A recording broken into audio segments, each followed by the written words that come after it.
manifestation of the Lord, it is constantly changing. Then Krishna also explains the universal form of the Lord. Now the universal form of the Lord, the Virat Roop, we'll discuss that in great detail as we proceed in our discussion on the Geeta. The universal form of the Lord, it includes all the demigods, and it also includes all the planets. I think all of you are aware that modern science has also come to the realization that there are innumerable planets, isn't it? For example, recently the American scientists had sent a spacecraft in the Voyager, and it discovered they have flashback pictures of life on other planets, and those planets' description resembles very much what is there in the Vedic Shastras. So all these planets and the different demigods, they're all within the body of the Supreme Lord. Therefore, this situation in which the Lord manifests His universal form and the planet is called Adi Deva. And then Adi Yajna. Adi Yajna refers to the presence of the Lord in everyone's heart as a super soul. The Supreme Lord resides in everyone's heart. He's all pervasive, as we discussed in our discussion yesterday. Just like the sun. The sun disk is on the sun planet. But at the same time, the influence of the sun rays is everywhere, isn't it? So the Supreme Lord is in everyone's heart. Krishna is present in everyone's heart. But He is present in everyone's heart through His expansion known as the Paramatma or Adi Yajna or as the Super Soul. So the Lord resides in everyone's heart. So Krishna has now briefly answered the questions that Arjuna has raised. Arjuna wanted to know what is Brahman, what is the Spirit Soul, what is this material manifestation, what is this universal form of the Lord, what is the soul, who is the Lord of sacrifice. And in addressing Krishna, Arjuna once again uses the word Madhusudana. We had explained the other day that Madhusudana is used for Krishna because Krishna killed the powerful demon Madhu. And therefore, by using the word Madhusudana, what Arjuna is implying, that just like Krishna had killed the demon Madhu, Krishna will be able to kill all the doubts that he has. Arjuna has had a lot of doubts. In the whole Bhagavad Gita we see that Arjuna brings his doubts out and he approaches the perfect person, Purushottama, for guidance. So, Krishna has, after answering to these basic questions that Arjuna had presented, Krishna then points out the importance of Krishna consciousness. Very often people don't understand the importance of Krishna consciousness. People don't understand the importance of service to the Lord. They understand the importance of making some material gain, but they don't understand the importance of service to the Lord.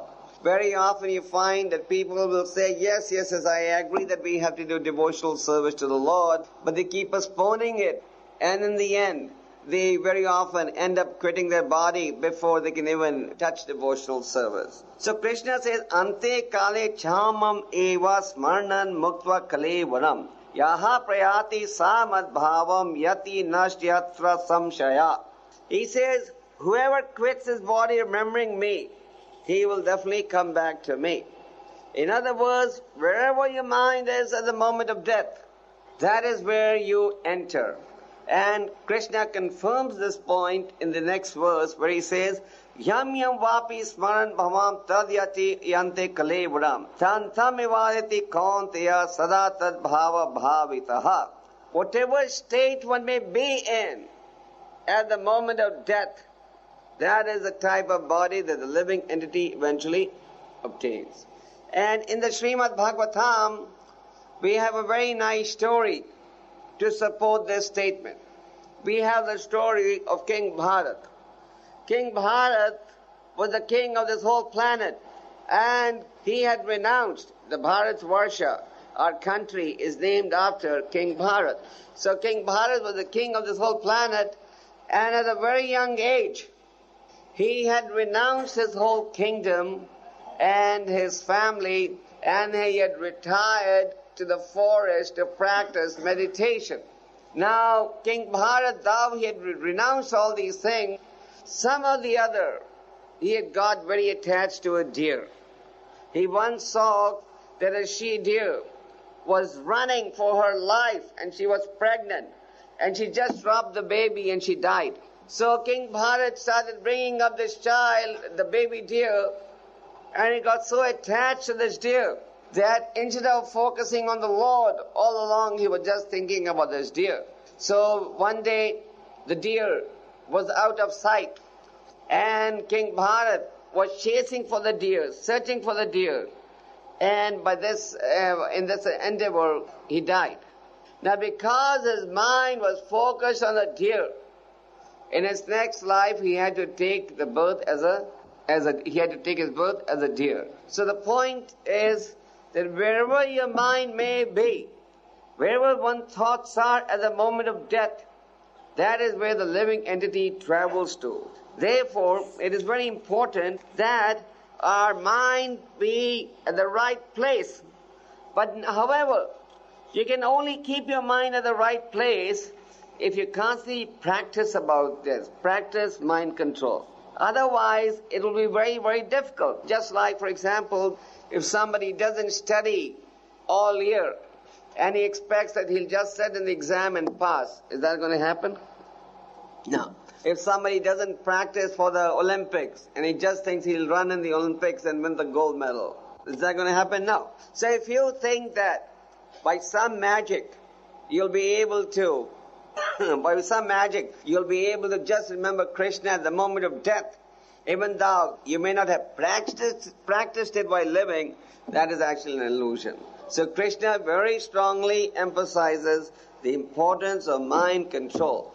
Now, if you remember that Krishna began the 6th chapter on Dhyana Yoga with the statement that he is not impressed by one who lights no fire and who does no work, isn't it? Krishna said he is not a yogi who lights no fire and does no work. In other words, Krishna was inducing Arjuna even to the chapter on Dhyana Yoga that he should go ahead and fight in this battle rather than artificially renouncing the need to fight in this battle of Kurukshetra and not be an artificial moralist. So, Krishna once again emphasizes the same point. He says in the 7th verse of this 8th chapter, Tasma sarveshu kaleshu mam manasmara yuddhacha mai arpita mano bodhir mam evashyas yasham shayaha.